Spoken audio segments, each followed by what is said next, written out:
Hey, what is going on, guys? So today on the channel we're going to be taking a look at my original Nintendo DS. Now I have a ton of DS related things here, even more than the Game Boy Advance SP. But anyways, let's get into the Nintendo DS. So first off, just like the Game Boy Advance SP, I took this thing out of the drawer and it fired right up. And it has a full battery. It's pretty crazy how this thing can just sit there for several years like the Game Boy did and fire right up. So a little bit about the Nintendo DS. So this is the original one. This thing came out in 2004, not too long actually after the Game Boy Advance SP.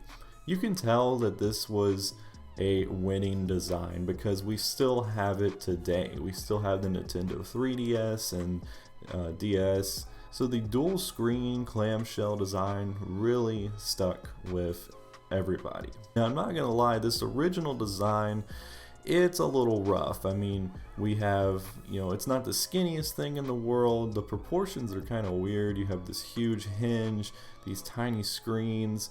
It's interesting, but it obviously got better and better over the years. Now if we're taking a look at the DS here, when it's closed you just see the Nintendo logo, you see that big hinge, you have the kind of it's not a completely flat top lid, it's got a little bit of curvature to it. On the left and right side there's really nothing to see, but you can actually see into underneath the lid. So you can see the D-pad on the left side and you can see the A button on the right side as well. So you can actually see in there a little bit. On the bottom you notice that you have a Game Boy game slot because you could also play Game Boy games on the DS as well. So that was pretty cool. Now when you put a Game Boy game in, it only uses one screen, of course, unlike the DS games which were designed to use both screens. Next to your Game Boy slot, you do have your volume control. Now these speakers are louder than the Game Boy Advance SP. And then on the right side, you have a headphone jack, which is a nice addition to see as well. On the bottom of the device, you don't have much. You just have some legal information, Nintendo DS logo, and the battery slot.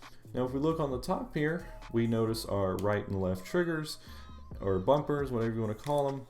And then we have our stylus. So this is a big addition, of course. You could use the stylus on the touchscreen, and it gave games kind of a different way to be played. And then you had a wrist strap slot here, so you could put on the included Nintendo DS wrist strap, which is what I did, and keep this thing secured to your wrist. Right next to that is your DS slot. So you just push in, it clicks out, and it reveals the DS game. So notice how much smaller these games actually are. It's pretty crazy. Next to that, you have your charging port.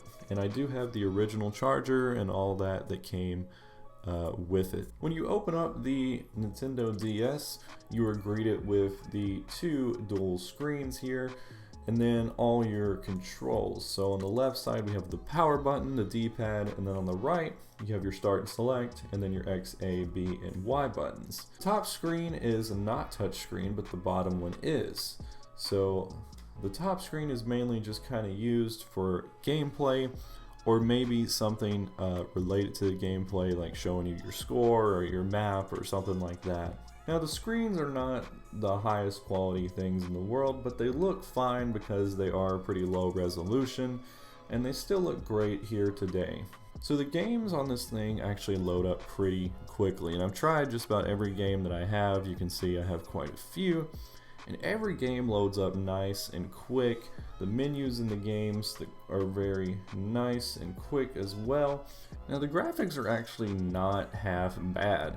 I mean, they're pretty smooth, and we're not going to get into frame rates or anything like that. It is still enjoyable to play a game on this thing, and I found myself playing games for a while once I dug this thing out of the drawer. And games like Super Mario 64 and the new Super Mario Brothers, I mean, those are just so much fun, and this thing brings back a lot of memories. So how's this thing holding up here in 2020? What is that, like 16 years later since it came out?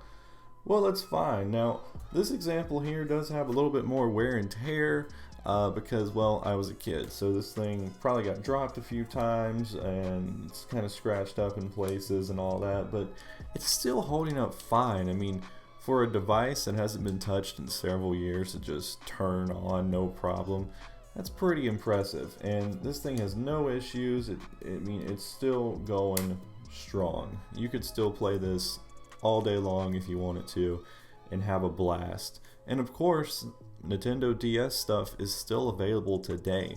So like I said earlier, this design really stuck and it's really set Nintendo up for many years of handheld consoles. But anyways guys, that's all I got for you today. I just want to make this quick video. Let me know, do you like this old tech stuff? It seems like you guys do based on the views. I really do appreciate all the support. I do have a original PS2 Slim and also an original Xbox One. Maybe you guys want to see some stuff about that. But that's all I got for you today. Thanks for watching. Let me know, did you have an original DS in the comments down below. Be sure to subscribe to the channel and I'll catch you all in the next video.